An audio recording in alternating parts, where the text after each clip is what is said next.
This one is get the pressure on him with your hips as you go. There's a reason that we're doing it this way, because there's a single leg you can do after. I get it pull here. It's basically here in. Now from here, when I come on in, I got my feet planted. See where this leg is here? That's where I get my pressure. Right in there real quick. If you can do two, I should be able to do one. Which basically goes and back. Not bad when the pants are trying to hold me down. You do it going in the opposite direction. Just like going center? Yeah. Simply going back. Yeah. There you go. LB's specialty. LB's other specialty is basically beating you to death with the hips. LB never does hip throws, but he does do that. And he's basically trying, Scott Sutton's group uses it a lot now too. All they're doing is coming in, boom, boom, boom. And it may take, again, not a high move. Not a high move at all. But it is nice and pressure. So what they're doing is getting you set against it. Just another way of getting, which we call kazushi, but which, as far as the Russian mind cares about. Yeah, talk about that for a bit, the Sombo kazushi. Sambo kazushi is not looking for the big lift. Judo often is looking for a big lift. You'll see that quite a bit in Sambo too, but really all they're worried about is making the shoulder move. If I can come on in and move my shoulder, is getting out of position. Here's where my throw is, not up here. If I can come in here, simple combat maneuver, bam, down on the shoulder, fairly quick. Very similar. He grabs my lapel.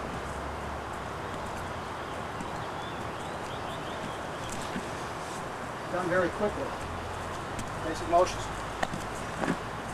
And I work my moves from there. He comes in again. I can hit these angles from anywhere. I come in for Makikomi. Oh, doesn't work. I'm getting my 4 points the very complicated way. Oh, doesn't work. These little blocks in there, much like wrestling, are simple little dink blocks. This is a Sombo move, but it's also a heavyweight's fireman's carry. Heavyweights can't afford to get under. Heavyweights can't afford to turn and lose. Walk, step, drag. We picked up a lot of momentum that way that works into the arms. It doesn't have to be much. I go in, oh, it doesn't work. Grab and walk. He can't change his hip position. He has a tendency to fall down. Again, we've all done it without a big throw. We come out here. We come out here. Here. Same type motion. Quick little hip blocks to bring the guy down. We're out in here. It gets to be a pushing contest. Going back the other way, Mark throws me. So, lift him over the back. Over the back. Push. Over back into submission for a throw. Okay. Go over the basic grips and the best throws to do from those grips. Okay, basic judo tie-up. Start with that. Not bad. That should be relatively. Problem here is it has a tendency to make you go square. That sets the other guy up for more throws than it gives you. Best thing is, as Densberger does, he starts off like this and works his way in. This starts off with a T stance, which immediately makes it harder for you to throw. Couldn't foresee an audio delay. Couldn't foresee an audio delay. Yeah. So there's an advantage right there passively built into the stance. A lot of people don't catch on. It makes sense in Taekwondo. If you think about your average modified wrestling stance, even the squared stance is actually a halfway version in between. Worth considering here again. Preferred grips, you find a lot of people coming out here taking the high grip.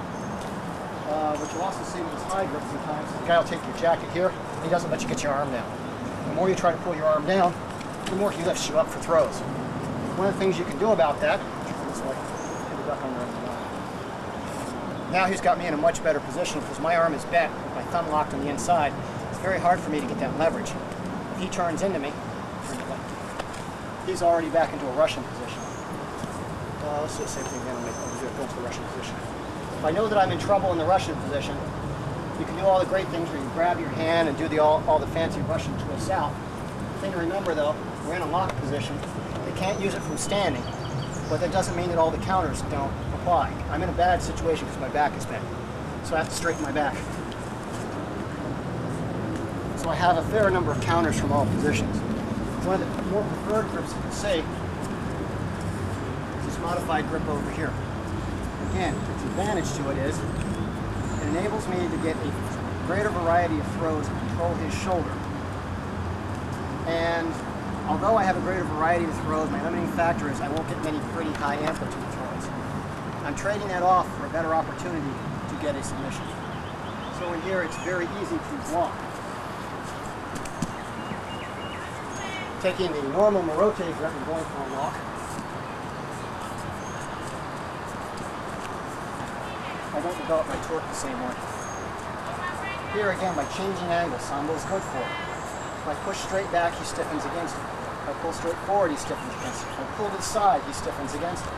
If on the other hand, I think I'll modify D going back and around, and then add down to it, stiffen against it. See?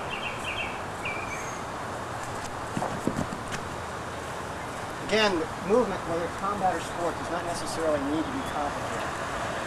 Right here, we're square. Use these foot sweeps. Only thing to break is balance. One of the things I can do is I can wait for him to take a step. Now, common judo would have said I should have pulled him forward, which would have gone like this. Which means I had to make a big move to stop him. But if he steps forward, his weak point was actually back here. This point, stepping forward, he has his whole foot to hold him up. Stepping backwards, he only has a little part of his foot to hold him up. Which also means that had I been out here playing this silly game here, and he struggles to pull his foot back, whether I had a foot sweep or not, I can retard his foot movement and control when it actually moves by blocks. And you see that a lot in Sombo. Cup, he pulls his foot out. The motion in there is I know where the foot's going to be at the end of the line. Any grips you want to work on? Show.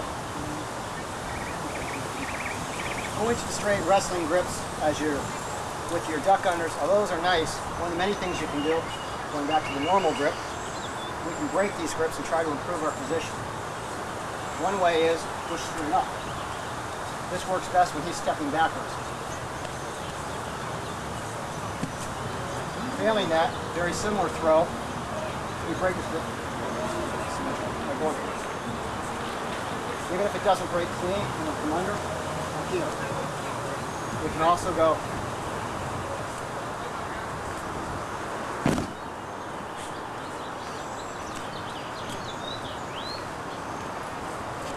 here.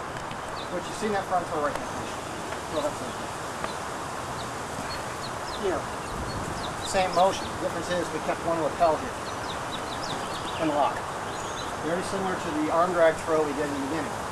It's a nice position. We can also break our grips by pulling down and into his bottom here. What we've done is by grabbing his belt, we've locked his elbow. Take your elbow out. Now force it out. It exaggerates his balance to have to pull it out. If I miss, for example, the head and arm, I'm not at the end of my rope. A lot of people give up here, but actually all I need to do is go sliding. Again, I'm going to work this by, don't let me force it down. Doesn't want to work. Switch, take it around and in. We have to go the way that his muscle isn't to lock it up. Here it won't go. Here it will. And use the whole body to set it. Break. In judo style practice, it's okay to start like this and start your movement. It gets you in the habit of believing that a match should be that way too. So you're feeling ready for your throw out here when you're kind of angled. One way that I find to figure out, people are out here trying to figure out, when do I pretend it's a drill and someone blew the whistle and I blow in here? what you do is assume that he starts from the square. In this square, you take a step and he takes a step. After you jump second and he takes a step, you're a hair too late. What you do is you wait till he comes in and you're here. The reason for that, at this point, he is throwable this way and this way, which doesn't particularly look deadly unless my foot started its turn here, and he just walked in my foot. It's hard for a lot of people to try to figure out when the right time to throw is, so a lot of times it's when he takes it step up. Another way to get that same intent is to pop here and let him walk backwards into it. For someone like Andy who believes in a lot of your foot sweep type moves, he may take a movement like this, walking here so the guy reacts to it, and start working in this way. By the same token, he might block here and the foot comes out, and he blocks there.